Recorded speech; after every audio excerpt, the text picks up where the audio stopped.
आप लोग परेशान ना होइए, थोड़ा सा दिक्कत आई थी, कुछ टेक्निकल प्रॉब्लम 2 दिन से चल रहा। आज हम लोग जो क्वेश्चन सॉल्व करने वाले हैं उसका पेपर सेट होगा, आप यहाँ पे देख लीजिए। पेपर सेट होगा 8 से 1 बीई।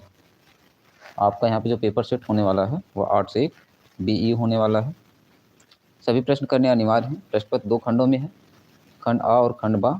प्रश्न पत्र फर्स्ट में जो है 20 बहुविकल्पीय प्रश्न होने वाले हैं और जो बा वाला है उसमें आपके 50 प्रश्न होने वाले हैं। चलते बिना टाइम वेस्ट किए पहले क्वेश्चन की तरफ। आपको बताना है इसका सही जवाब क्या हो जाएगा। क्वेश्चन नंबर फर्स्ट आपकी स्क्रीन पे है, यहाँ पे आप देख लीजिए। एमसीक्यू का पहला क्वेश्चन बताइएगा, सरस्वती पत्रिका के संपादक हैं। आपको बताना है सरस्वती पत्रिका का संपादक कौन है। जल्दी से जल्दी इसका सही जवाब दीजिए आप लोग। देखते हैं कितने लोग आज सही जवाब देंगे और आज कितना सही आप लोगों का होने वाला है। जवाब आने शुरू हो गए। बताइए सरस्वती पत्रिका के संपादक हैं। Option A Premchand, option B Hazari Prasad Dwivedi, option C Jaishankar Prasad और ऑप्शन डी है महावीर प्रसाद द्विवेदी। बताइए सरस्वती पत्रिका का संपादन किसने किया था, आपको बताना है। जल्दी से जल्दी बताइए इसका सही जवाब क्या होगा।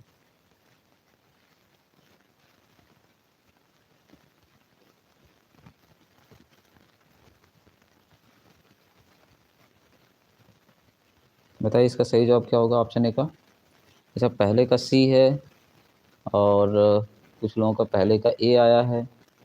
बताइए 2 ही 3 लोगों का आया है सही जवाब। बताइए क्या होगा पहले का सही जवाब।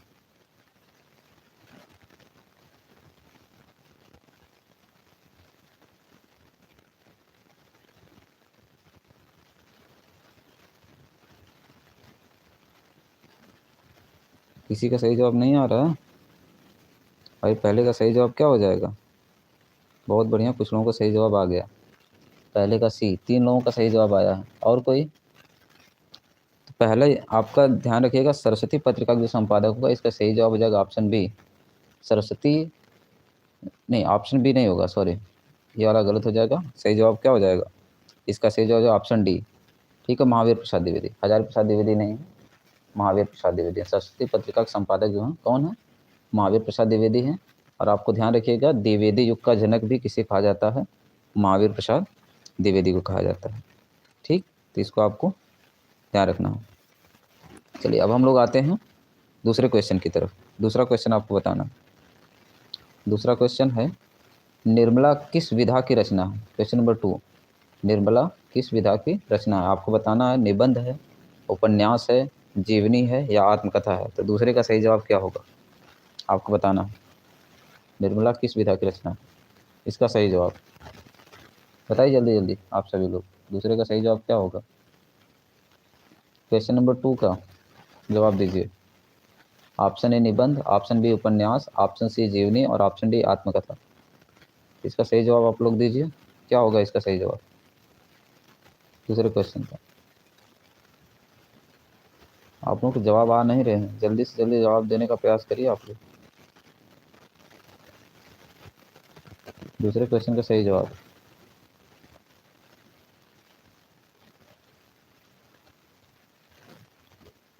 भी किसी का जवाब नहीं है, जल्दी करिए थोड़ा।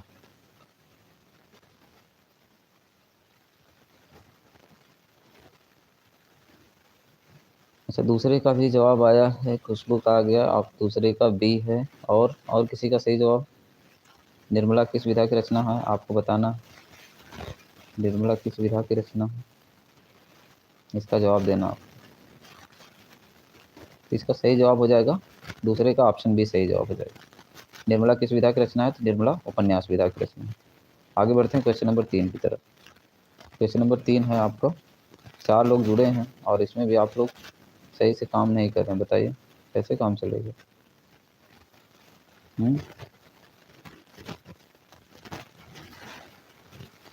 बताइए तीसरा क्वेश्चन, इसका सही जवाब बताइए क्या होगा तीसरे क्वेश्चन का।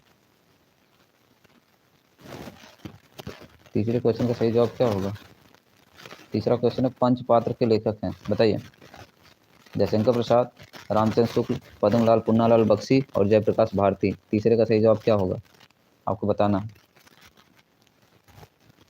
तीसरे का सही जवाब पंचपात्र के लेखक। तीसरे का जो सही जवाब हो जाएगा ऑप्शन सी हो जाएगा, पद्मलाल पुन्नालाल बख्शी। बिल्कुल सही, तीसरे का सही जवाब आ गया, पवन का भी आ गया सही जवाब। आगे बढ़ते हैं, क्वेश्चन नंबर 4 की तरफ चलते हैं। हिमालय की पुकार के लेखक हैं, आपको बताना है हिमालय की पुकार के लेखक हैं। Option A Jaishankar Prasad, option B Bhagwat Sharan Upadhyay, option C Ramdhari Singh Dinkar और ऑप्शन डी है जयप्रकाश भारती। बताना चौथे क्वेश्चन का सही जवाब। बताइए चौथे क्वेश्चन का सही जवाब क्या होगा। क्वेश्चन नंबर 4, 4 ऑप्शन है, चारों में से कोई एक सही है, बताना आपको कौन सही है। क्वेश्चन नंबर 4 का सही जवाब बताइए क्या होगा सही जवाब। क्वेश्चन नंबर 4 चौथे का सही जवाब।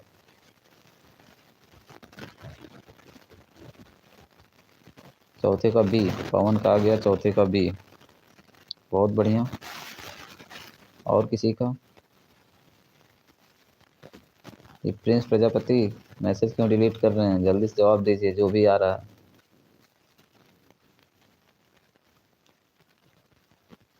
बताइए आप लोग सही जवाब नहीं दे रहे हैं, ध्यान रखिएगा। चौथे का सही जवाब हो जाएगा ऑप्शन डी हो जाएगा। ओके, अच्छा प्रिंस का आ गया चौथे का डी। जयप्रकाश भारती हिमालय की पुकार के लेखक। बहुत बढ़िया, वेरी गुड। आते हैं क्वेश्चन नंबर 5 की तरफ। क्वेश्चन नंबर 5 है, सेवा सदन के लेखक हैं, आपको बताना है सेवा सदन के लेखक हैं, कौन है सेवा सदन के लेखक।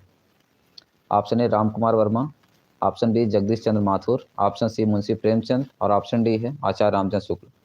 बताना इसका सही जवाब क्या हो जाएगा। क्वेश्चन नंबर 5 का सही जवाब, पांचवे का सही जवाब बताना है। Option A Ram Kumar Verma, option B Jagdish Chandra Mathur, option C Munshi Premchand और ऑप्शन डी है रामचंद्र शुक्ल। बताइए पांचवे का सही जवाब क्या हो जाएगा। पांचवे का सही जवाब सी दिया गया, मुंशी प्रेमचंद। बिल्कुल सही, पांचवे का सही जवाब हो जाएगा सी मुंशी प्रेमचंद। सेवा सदन है इनका, कर्मभूमि है, रंगभूमि है, गबन है, गोदान है, ये सब इनके उपन्यास। आगे बढ़ते हैं नेक्स्ट क्वेश्चन नंबर 6 की तरफ। क्वेश्चन संख्या 6, ठीक है आपका क्वेश्चन नंबर 6। रीतिकाल के कवि हैं, आपको बताना option A Nagarjun, option B Bharatendra Harishchandra, option C Mahavir Prasad Dwivedi और ऑप्शन डी है मतीराम। छठवें का सही जवाब बताइए आप लोग। क्वेश्चन नंबर 6 क्या होगा सही जवाब।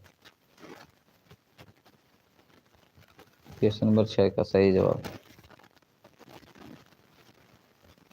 6 का बी आ गया सही जवाब, छठवें का बी। अच्छा भारतेंद्र हरिश्चंद्र ये रीतिकाल में है, नहीं कुछ तो गलती है, छठवें का बी नहीं होगा पवन, गलत जवाब है। और हाँ और बताइए। छठवें का ए आया है नागार्जुन, और छठवें का ए आ गया। और किसी का। देखिए छठवें का जो सही जवाब है ना, आप लोग नहीं रीतकाल में जाना है, तो इस रीतकाल में ये सब देखिए ये सब आधुनिक युग के हैं, मतलब भारतीय युग किधर है। इसका सही जवाब हो जाएगा ऑप्शन डी मतीराम। मतीराम हो गए, बोधा हो गए, बिहारी हो गए, ठीक है, केशव दास हो गए, नाभा दास हो गए, ये सब लोग जो है कौन से रीतिकाल वाले हैं। ओके, क्वेश्चन नंबर 7, दूसरा तार सप्तक प्रकाशित हुआ है, बताना आपको दूसरा तार सप्तक कब प्रकाशित हुआ। दूसरा जो तार सप्तक है प्रकाशित हुआ, बताना आपका दूसरा तार सप्तक कब प्रकाशित हुआ। सही जवाब दीजिए इसका क्या होगा। क्वेश्चन नंबर 7 का सही जवाब जल्दी करिए, 7 का सही जवाब दीजिए। क्वेश्चन नंबर 7 सही जवाब क्या होगा। क्वेश्चन नंबर 7 का आपको बताना है दूसरा तार सप्तक कब प्रकाशित हुआ। आपको पता है पहला कब आया था, 1943 में। दूसरा कब आया था बताइए। दूसरा आया था 1943 में, आप जोड़ दीजिए 8, कितना आ जाएगा 1951 में। इसके बाद तीसरा कब आया था 1959 में। चौथा कब आया था 1979। दूसरा पूछा गया, सही जवाब हो जाएगा ऑप्शन बी। चलते हैं क्वेश्चन नंबर 8 की तरफ। क्वेश्चन नंबर 8, निहार के रचनाकार हैं, आपको बताना है निहार के रचनाकार कौन है। सही जवाब आपको बताना है निहार के रचनाकार हैं। बताइए जल्दी क्या होगा इसका सही जवाब।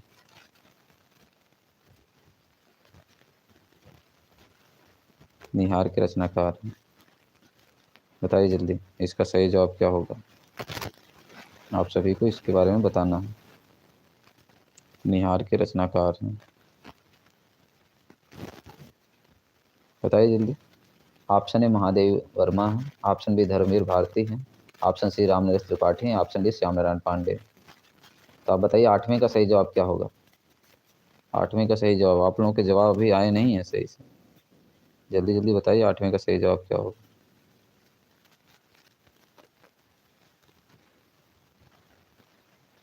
आठवें का सही जवाब क्या होगा? आपको बताना है आठवें का सही जवाब। निहार के रचनाकार कौन है? बताइए जल्दी। हाँ आ गया आठवें का डी। अच्छा, और कोई बताइए सही जवाब क्या होगा आठवें का? बिल्कुल, आठवें का जो सही जवाब हो जाएगा, निहार के रचनाकार हैं महादेवी वर्मा, आठवें का ए। अब जाके सही हुआ, आठवें का ए सही जवाब।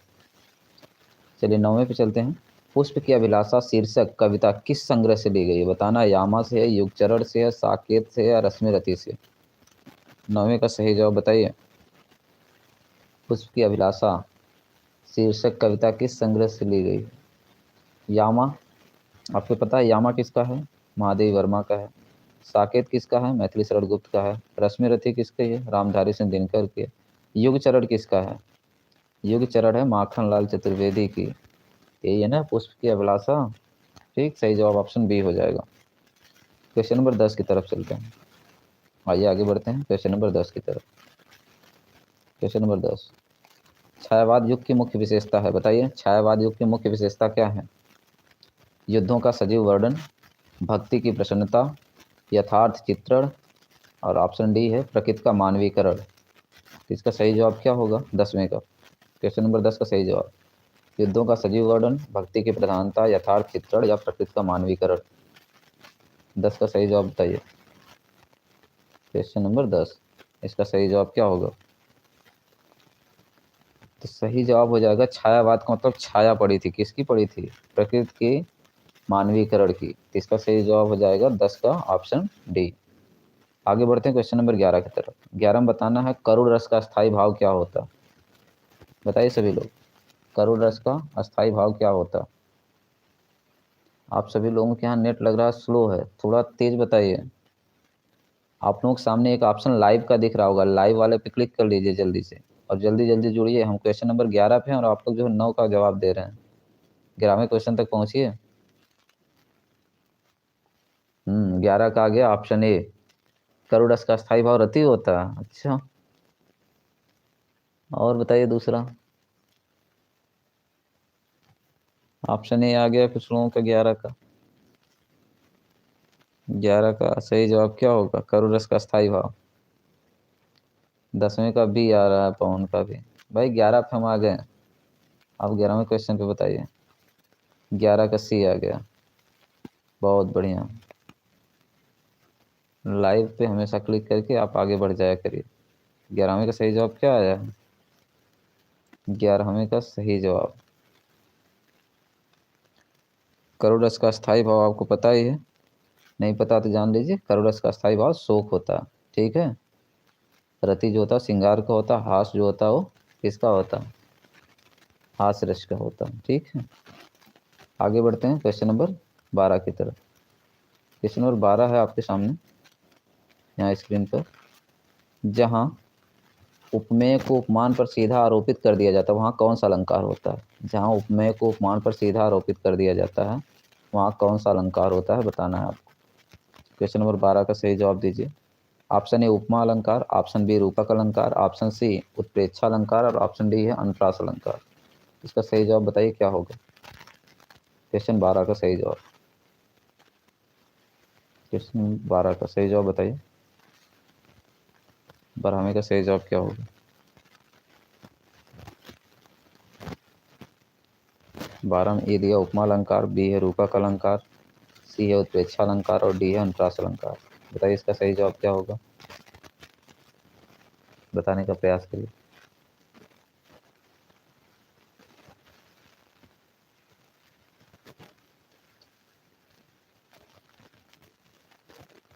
कुछ जवाब देंगे आप लोग? बताइए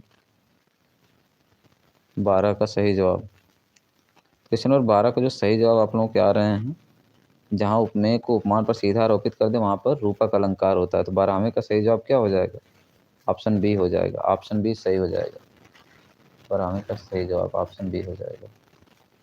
ठीक है, आपको बताना है बिल्कुल सही जवाब। ठीक, क्वेश्चन नंबर 13 की तरफ चलते हैं। आप आगे बढ़ते हैं हम लोग क्वेश्चन नंबर 13 की तरफ।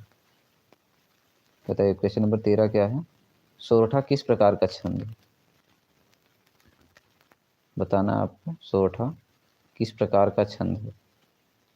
क्या हो जाएगा इसका सही जवाब? बताइए जल्दी से, इसका सही जवाब बताइए क्या होगा। ऑप्शन ए अर्ध सममात्रिक छंद, ऑप्शन बी सममात्रिक छंद, ऑप्शन सी विषम मात्रिक छंद, ऑप्शन डी इनमें से कोई नहीं। बताइए कौन सा होगा? सोरठा कैसा छंद है आपको बताना है। 13वें का जो सही जवाब क्या होगा बताइए जल्दी। 13 का सही जवाब। इतने लोग लाइव हैं, थोड़ा कमेंट फास्ट करिए, ऐसे कैसे काम चलेगा। 6 लोग हैं और आप लोग जो है इस हिसाब से वर्क कर रहे हैं।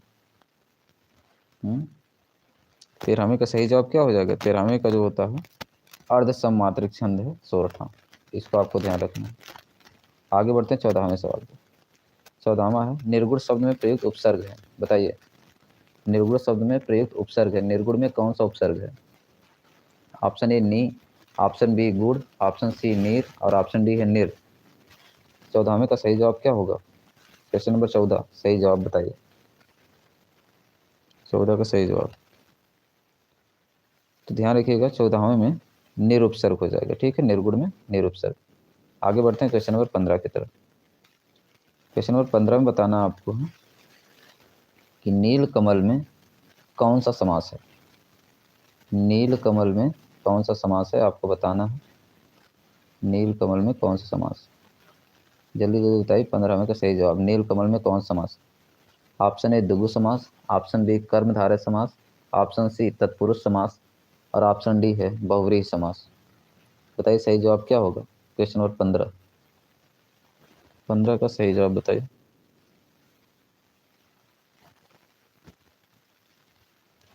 नील कमल में आपको समास बताना है। नील कमल में कौन समास होगा? बिल्कुल सही जवाब 15 का ये है, लेकिन आपका गलत हो गया। 15 का आपका होना चाहिए ऑप्शन बी। नील कमल में कौन सा समास है? कर्मधारय हो जाए, इसको आपको ध्यान रखना। क्वेश्चन नंबर 16 की तरफ चलते हैं। देव नदी का पर्यायवाची शब्द है। देव नदी मतलब देवताओं की नदी। बताइए किसकी पर्यायवाची? देव नदी किसकी पर्यायवाची आपको बताना है। ऑप्शन ए यमुना की, ऑप्शन बी सरयू की, ऑप्शन सी गंगा की और ऑप्शन डी है सरस्वती की। 16वें में सही जवाब क्या होगा? 16 का, क्वेश्चन नंबर 16 का सही जवाब बताना आपको। देव नदी का पर्यायवाची शब्द है। 16 हो जाएगा option A Yamuna, option B Saryu, option C Ganga और ऑप्शन डी सरस्वती। 16 का सही जवाब हो जाएगा, आपको पता है, ऑप्शन सी गंगा। आगे बढ़ते हैं क्वेश्चन नंबर 17, इसकी तरफ चलते हैं। 17 की तरफ आपकी स्क्रीन पे है क्वेश्चन नंबर 17। बताइए इसका सही जवाब क्या हो जाएगा? क्वेश्चन नंबर 17 का, क्वेश्चन 17 का जवाब बताइए। नहीं दिख रहा क्वेश्चन? अब दिखेगा, अब बताइए क्वेश्चन नंबर 17, इसका सही जवाब क्या होगा? युष्माभि शब्द में विभक्ति एवं वचन बताना। बताइए क्या होगा? युष्माभि शब्द में विभक्ति एवं वचन। ऑप्शन ए तृतीया विभक्ति बहुवचन, ऑप्शन बी द्वितीया विभक्ति द्विवचन, ऑप्शन सी चतुर्थी विभक्ति बहुवचन और ऑप्शन डी षष्ठी विभक्ति एकवचन। 17वें का सही जवाब क्या होगा आपको बताना है। 17, क्वेश्चन नंबर 17, इस महावि शब्द का तृतीय विभक्ति बहुवचन बताना। जल्दी से जल्दी बताइए। तो 17 का सही जो जवाब हो जाएगा तृतीय विभक्ति एक वचन। तो किसमें सही है तृतीय विभक्ति एक वचन? ऑप्शन ए है, इसका सही जवाब ऑप्शन ए हो जाएगा। क्वेश्चन नंबर 18, विकारी पद कितने प्रकार के होते हैं? बताइए विकारी पद कितने प्रकार के होते हैं? जल्दी जल्दी आपको बताना है। बताइए जल्दी। 18 का सही जवाब दीजिए। 17 की हो गया, 18 वाले सवाल का सही जवाब बताइए। विकारी पद कितने प्रकार के होते हैं? तो आपको यहाँ पता होना चाहिए विकारी पद कितने प्रकार के हैं। बहुत बढ़िया। विकारी पद 18वें का सही जवाब। विकारी पद आपके जो होते हैं वो 4 प्रकार के होते हैं। ठीक, अभी कल बताया गया था आपको, बताया गया था ना, संज्ञा सर्वनाम। नहीं याद है कुछ, चलिए अच्छा ठीक है। आगे चलते हैं हम क्वेश्चन नंबर 19 और 20। ये 2 क्वेश्चन और बचे हैं तो इसको हम खत्म कर लेते हैं जल्दी से जल्दी। क्वेश्चन नंबर 19, अर्थ के आधार पर वाक्य के कितने भेद होते हैं बताना है आपको। अर्थ के आधार पर वाक्य के कितने भेद होते हैं? 19 का सही जवाब दीजिए। 19 का सही जवाब क्या हो जाएगा? अर्थ के आधार पर वाक्य के कितने भेद होते हैं? जल्दी जल्दी सवाल का जवाब दीजिए। अर्थ के आधार पर वाक्य के कितने भेद होते हैं? Option A 2, option B 8, option C 4 और ऑप्शन डी है 5। तो 19वें का सही जवाब बताइए कितना होगा?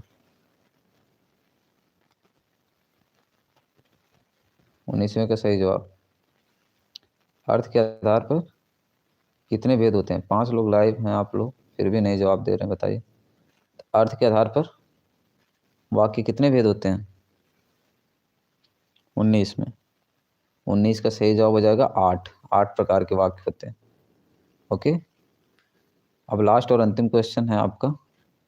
आदर्श से गाया नहीं जाता, आदर्श से गाया नहीं जाता, इसमें कौन सा वाच्य होगा? देखिए वाच्य पूछ लिया गया आपसे, तो आपके 3 ही प्रकार के वाच्य इसमें पूछा गया। आदर्श से गाया नहीं जाता मतलब वो गाना गाना चाहता है लेकिन वो गा नहीं पा रहा, इसमें कौन सा वाक्य होगा? ठीक, देखो काम तो कर रहा है ना वो, कृतवाच्य तो हो ही गया। अगर वहाँ करता रहता तब हो जाता, इसमें देखिए उसको भाव दिया गया, ठीक है, वो गा नहीं पा रहे थे, इसका सही जवाब क्या हो जाएगा? ऑप्शन सी भाववाच्य। तो आपके 20 क्वेश्चन आपके कंप्लीट होते हैं। चलिए अब हम आगे चलते हैं, वर्णनात्मक प्रश्नों की तरफ आते हैं, बढ़ते हैं। बताइए इसका सही जवाब क्या होगा? आपको गद्यांश पढ़ना पहले। हम लोग कच्ची मिट्टी के मूर्ति के समान रहते हैं, जिसे जो जिस रूप में चाहे उस रूप का करे, चाहे राक्षस बनावे चाहे देवता। बस आपको इतना याद रखना है, इसी से हम सब चीज़ें निकाल लेंगे। तो जो अंडरलाइन किया हुआ था केवल उसी को पढ़िए, उसी से आप क्वेश्चन सॉर्ट आउट कर सकते हैं। आगे चलते इसके क्वेश्चन की तरफ देखते हैं। क्या क्वेश्चन है पहला? उपरोक्त गद्यांश का संदर्भ लिखिए। बताइए गद्यांश का संदर्भ क्या हो जाएगा? तो गद्यांश का संदर्भ हो जाएगा, प्रस्तुत गद्यांश हमारी पाठ्य पुस्तक हिंदी भाषा के किससे लिया गया? कौन से चैप्टर से लिया गया? बताइए, नहीं पता?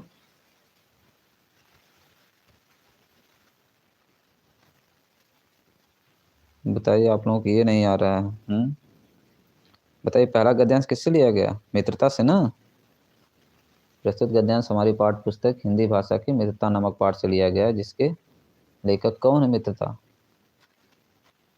आचार्य रामचंद्र शुक्ल हैं।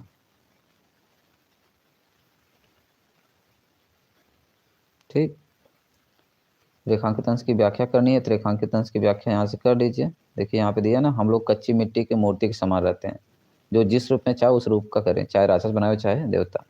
कहने का तात्पर्य संगत जो इस तरह से होती है कि कच्ची मिट्टी के मूर्ति के समान है, जो जिस रूप में चाहे उस रूप में बना सकता है। और तीसरा, किन लोगों का संगत करना हमारे लिए बुरा है?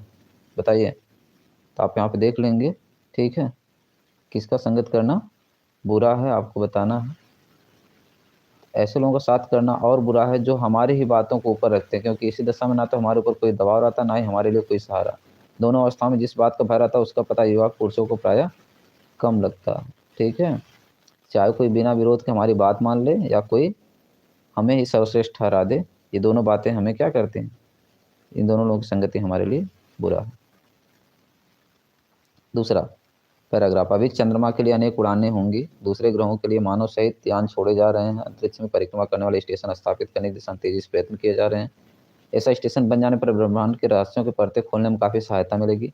यह पृथ्वी मानव के लिए पालने के समान है, वह हमेशा हमेशा के लिए इसकी परिस्थिति में बंधा हुआ नहीं रह सकता। अज्ञात की खोज में वह कहाँ तक पहुँचेगा ये कौन जानता है। गद्यांश आपको बताना है। दूसरा गद्यांश कहाँ से लिया गया बताइए। लिखेंगे प्रस्तुत गद्यांश भारतीय संस्कृत चैप्टर से लिया गया है। नहीं, ये जो आपका लिया गया है चंद्रमा है ना, बिल्कुल ये आपका हो जाएगा जयप्रकाश भारती से। ठीक है, तो लिखेंगे प्रस्तुत गद्यांश हमारी पाठ्यपुस्तक हिंदी भाषा के, ठीक है, हिंदी भाषा के पानी में चंदा और चांद पर आदमी नामक शीर्षक से लिया गया है, जिसके रचयिता कौन है? जयप्रकाश भारती हैं। बहुत बढ़िया। दूसरा, रेखांकित अंश की व्याख्या करनी है तो आप व्याख्या कर सकते हैं कि ये पृथ्वी हमारे लिए कैसी है? एक पालने के समान है। ठीक है, शुरुआती घर है ना हमारा। मनुष्य की जिज्ञासा उसे पृथ्वी तक केवल सीमित नहीं रखती है, बल्कि वह यह जानना चाहता है कि पृथ्वी के और जो अंतरिक्ष में क्या क्या रहस्य उसके जानने का प्रयास करता है। आचार्य रामचंद्र शुक्ल मित्रता, बहुत बढ़िया, सही जवाब तो आ रहा है आपका। आगे बढ़ते हैं, अब हम बहुविकल्पी प्रश्नों की तरफ चलते हैं। यहाँ देखिए, काम कुसुम धनु साहक लीन है, सकल भुवन अपने बस कीन है, देवी तजव संसव अस जानी, भंजव धनुष राम सुन रानी, सख बचन सुनी मैं परतीति, मिटा विषाद बढ़ी अत प्रीति। आगे बढ़ते हैं, देखें पैराग्राफ में और आगे क्या लिखा गया। अच्छा यहाँ पे है, अब यहाँ पे देखिए, तब राम ही बिलोक वैदेही, सभय हृदय बिनवत जहितेहि, मन ही मन मनाव अकुलाने, मन ही मन मनाव अकुलाने, हो प्रसन्न महेश भवानी, करहु सफल आपन सेवकाई, कर हित हरऊ चाप गर आई, गणनायक बरदायक देवा, आज लगे कीन्हो तुम सेवा, बार बार विनती सुन मोरी, करहु चाप गुरुता अति थोरी। माता जानकी जी भगवान राम जब धनुष तोड़ने जा रहे हैं तो वहाँ पे देवी जी से प्रार्थना करती हैं कि ये जो धनुष का भार है, वजन है, कुछ हल्का कर दीजिए। तो बताइए पद्यांश का शीर्षक क्या हो जाएगा? लिखेंगे प्रस्तुत पद्यांश हमारी पाठ्य पुस्तक किससे लिया गया है? जल्दी बताइए, हिंदी भाषा के कौन से चैप्टर से लिया गया बताइए तो आप लिखेंगे पद नामक शीर्षक से लिया गया है। ठीक है, और इसके रचयिता कौन है? सूरदास जी। ठीक है, नहीं सॉरी, तुलसीदास जी है ना, तो ये आपका नहीं, पद नामक शीर्षक से नहीं है। प्रस्तुत पद्यांश हमारी पाठ्यपुस्तक हिंदी भाषा के कौन से चैप्टर से लिया गया बताइए जल्दी से, चैप्टर का नाम बताइए। किसी कमेंट नहीं आ रहा? अच्छा, जयप्रकाश भारती तक अभी आप लोग हैं, तो आप लिखेंगे प्रस्तुत पद्यांश हमारी पाठ्यपुस्तक किससे लिया गया? हिंदी भाषा के धनुष भंग नामक शीर्षक से लिया गया। ठीक है, धनुष भंग नामक शीर्षक से लिया गया है, जिसके रचयिता गोस्वामी तुलसीदास जी। ठीक, सूरदास का पद तो आता है जिसमें उधा वाला है। ठीक, वो भी बहुत ज़्यादा पूछा जाता है। अगर रेखांकित अंश की व्याख्या करना तो आप जो लिखा गया आप रेखांकित अंश की व्याख्या कर सकते हैं। रेखांकित अंश की व्याख्या में क्या होगा बताइए जल्दी। रेखांकित अंश की व्याख्या तो लिख देंगे कि इस अंश में जो है माता सीता जी कहती हैं कि हे देवी, कामदेव ने केवल पुष्पों का धनुष बाढ़ लेकर इस समस्त लोगों को अपने वश में कर दिया था। इसी प्रकार भगवान राम की सुकुमारता देखकर उनके बल पर संदेह मत कीजिए। विश्वास रखिए कि श्री राम जी इस विशाल धनुष को क्या कर देंगे? तोड़ देंगे। ठीक, आगे बढ़ते हैं, दूसरे टॉपिक की तरफ चलते हैं। इससे भी सुंदर समाधियाँ हम जग में है पाते, जिनकी गाथा पर निशीथ में क्षुद्र जंत ही गाते, पर कवियों की अमर गिरा में इसकी अमिट कहानी थी, स्नेह और श्रद्धा से गाती है वीरों की बानी, बुंदेले हर बोलों के मुख से हमने सुनी कहानी। धनुष भंग तुलसीदास, बहुत बढ़िया। खुशबू का जवाब तो सही आया। और किसी का? और सभी लोग गायब हैं क्या? आगे बढ़ते हैं हम लोग। तो यहाँ पे देना प्रस्तुत पद्यांश का संदर्भ सहित अर्थ लिखना है, रेखांकित अंश की व्याख्या करनी है, निश्चित एवं गिरा शब्द के अर्थ बताना है आपको। बताइए दूसरे का सही जवाब क्या होगा बताइए।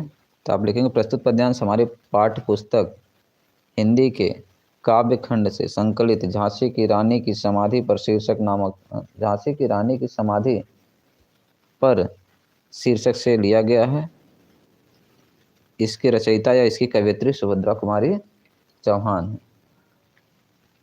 अब आपको बताना रेखांकित अंश की व्याख्या करनी, तो इसके लिए आप बता सकते हैं कवयित्री कहते हैं कि दुनिया में झांसी की रानी की समाधि से भी अधिक सुंदर और वैभवशाली समाधियाँ मौजूद हैं, परंतु उन सब समाधियों का गौरव वैसा नहीं है, क्योंकि आधी रात के सन्नाटे में वहाँ केवल तुच्छ जीव ही शोर करते हैं, जबकि रानी की समाधि पर वीरों की अमर वाणी गूंजती है।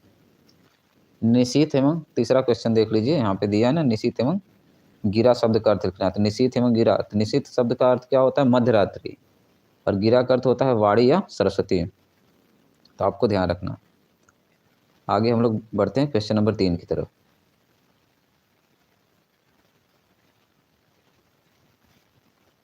बताइए क्वेश्चन नंबर 3 क्या है? आगे बढ़ते हैं हम लोग। यहाँ क्वेश्चन नंबर 3 है, ये तो ऑलरेडी हमने करवा दिया है पैराग्राफ पहले भी। अस्माकं संस्कृति सदा गतिशीला वर्तते, मानव जीवने संस्कृति में ऐसा यथा संभव नवाम नवाम विचारम स्वकरित।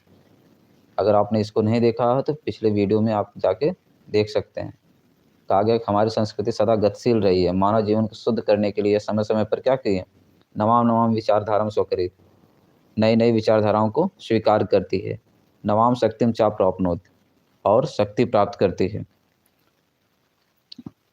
अत्र दुराग्रह नास्ति, इसमें कोई हठ या दुराग्रह नहीं है। यत युक्तिम कल्याणकारी च तदत्रम सहस्रम भवति, कह रहे हैं कि जो भी तर्क संगत और कल्याणकारी है वह यहाँ हर्ष के साथ क्या किया जा रहा है? स्वीकार किया जा रहा। ये तस्या गतिशीलताया रहस्यम मानव जीवन शाश्वत मूल्य सुनेतम, कहा जा रहा है कि इसकी गतिशीलता का रहस्य मानव जीवन के शाश्वत मूल्यों में छिपा हुआ है। जैसे कि यथा यथा सतस्य प्रतिष्ठा, तद यथा सतस्य प्रतिष्ठा सर्वभूते संभाव। कहा जा रहा है जैसे कि सत्य की प्रतिष्ठा सभी प्राणियों के प्रति समान भाव, और क्या? विचारे सौदार्यम, विचारों में उदारता, आचार्य दृढ़ता चेती, और आचरण में दृढ़ता। ठीक, इस तरह से आप इसका पैराग्राफ का अर्थ लिख सकते हैं। अगला देखिए, यहाँ से कुछ क्वेश्चन पूछा गया है, बताना आपको। तो इसका संदर्भ सहित आपको व्याख्या करनी है। अच्छा, यहाँ पूरा पैराग्राफ ही दे दिया है, इसमें बताना है आपको। जल्दी जल्दी बताइए क्या सही जवाब हो जाएगा। इसमें दिया गया सिकंदर का अनुवाद करना है आपको। सिकंदर का सैन्य शिविर है, पूछता सेनापति की जय हो, जो पूछा था सेनापति आता, कहता सम्राट की जय हो। यह भारत का वीर यमनराज अभिवादन करता है, वो वाला आपका शब्द देखिए यहाँ पे दिया है ना। तो आप इसके संस्कृत को आप चलिए एक बार करा देते हैं, आप लोगों को देख लीजिए यहाँ पे आराम से देखिए। प्रबुद्धो ग्रामीण, अच्छा यहाँ देखिए, अलछेंद्र सैन्य शिविरम, मतलब कहा जा रहा है सिकंदर का सैन्य शिविर लगा हुआ है। अलछेंद्र अंबिका चा आसीनो वर्तते, सिकंदर और अंबिक बैठे हुए हैं। आगे देखिए, वंदनम पुरराजा आग्रह कृत्वा एकता प्रविशत यवन सेनापति, मतलब सेनापति बंदी पुरराज को आगे करके एक ओर से प्रवेश करता है। सेनापति क्या कहता है? विजेताम सम्राट, क्या कहता है? सम्राट की जय हो। आगे, एस पुरराज एस भारतीय वीरों पर यमनराज अभिवादन देते, यह भारत का वीर भी यमनराज का अभिवादन करता है। आगे बढ़ते हैं। अलछेंद्र, अलछेंद्र मतलब सिकंदर कहता है साक्षेपम हो बंधनगत अपि आत्मानम वीरम ये मान्य पुरराज है। अब इसके बाद सिकंदर के सामने जब कहता है कि भारत का वीर भी यमनराज का अभिवादन करता है, तो सिकंदर क्या करता है? व्यंग्य के साथ कहता है, अरे बंधन में पड़े होने पर भी पुरराज तुम अपने आप को वीर मानते हो? पुरराज क्या कहते हैं? पुरराज पुरराज यमनराज सिंहस्तु सिंह एव वने वा भवतु पज्जरे वा। पुरराज कहते हैं यमनराज सिंह तो सिंह ही होता है, चाहे वह वन में रहे या पिंजरे में रहे। ये कितनी बढ़िया लाइन। अलछेंद्र, सिकंदर कहता है किंतु पज्जरस्थ सिंह ना किमपि पराक्रमते, सिकंदर कह रहा किंतु पिंजरे में पड़ा हुआ सिंह कोई पराक्रम नहीं दिखाता। पुरराज क्या कहते हैं? पराक्रमते यदि अवसरम लभते अप या यमनराज, कह रहे हैं पराक्रम दिखाता है यदि उसे अवसर मिले तो। सिकंदर इससे बहुत खुश होता और उससे दोस्ती कर लेता और उसको रिहा कर देता। अगला देखिए फिर से नेक्स्ट 5वें क्वेश्चन में। तो क्वेश्चन नंबर 5वें का आपको बताना है, इसका ऑलरेडी हमने सोल्यूशन करवा दिया है। बताइए 5वें का सही जवाब क्या हो जाएगा? संस्कृत का श्लोक है, एक संदर्भ में इसकी व्याख्या करनी है। आप दो दुर्गामी चा साक्षरो ना चा पंडित अमुखम स्फुट वक्ता चा यो जानाति स पंडित। ओके, तो बताइए इसका सही जवाब क्या हो जाएगा?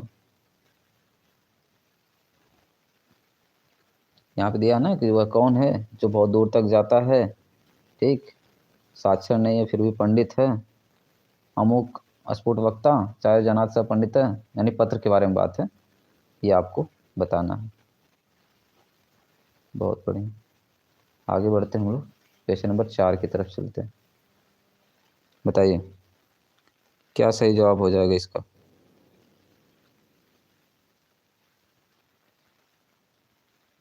ऐसे आप लोग पढ़ाई करेंगे तो कैसे काम चलेगा? सही जवाब आप लोग दे ही नहीं रहे हैं।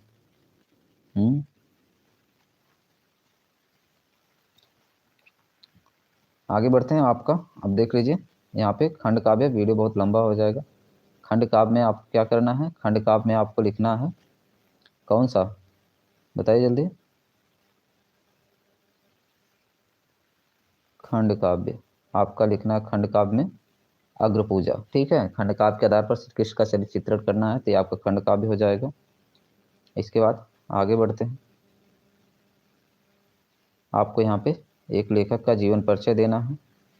जीवन परिचय में रामधारी सिंह दिनकर हो जाएंगे, राजेंद्र प्रसाद हो जाएंगे, पद्मलाल पुन्नालाल बख्शी हो जाएंगे, कोई भी। तो इसमें आपको किसी एक का जीवन परिचय दे देना है लेखक में, और सूरदास, महादेवी वर्मा या मैथिली शरण गुप्त, ये आपको यहाँ पे दे देना, ठीक है। आगे बढ़ते हैं।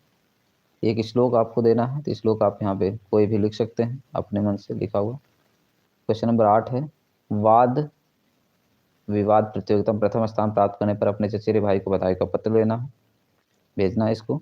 या तो आपके विद्यालय पुस्तकालय में हिंदी की पत्र पत्रिकाएं नहीं मंगाई जाती, इसकी शिकायत प्रधानाचार्य से करनी।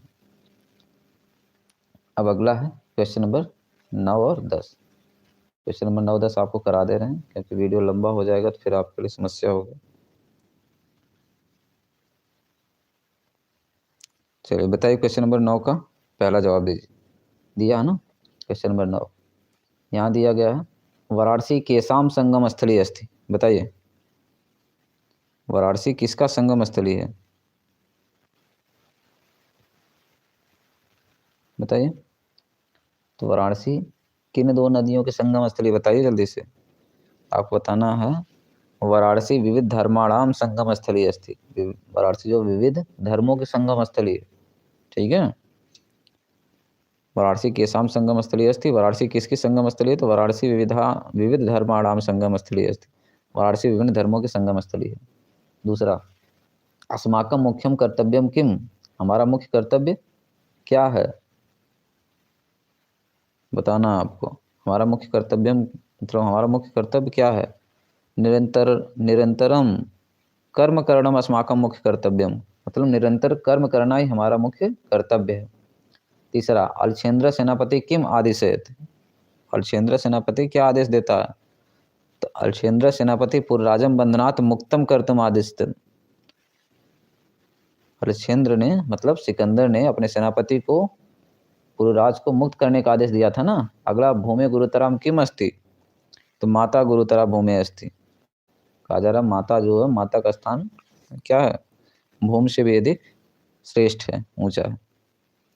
अब यहाँ पे आपको एक देना स्वच्छ भारत अभियान का, या तो प्रदूषण पे आपको निबंध लिखना है, या तो कोरोना एक वैश्विक महामारी, ध्यान रखिएगा कोरोना के बारे में भी आया था तो इसको पढ़ लीजिएगा।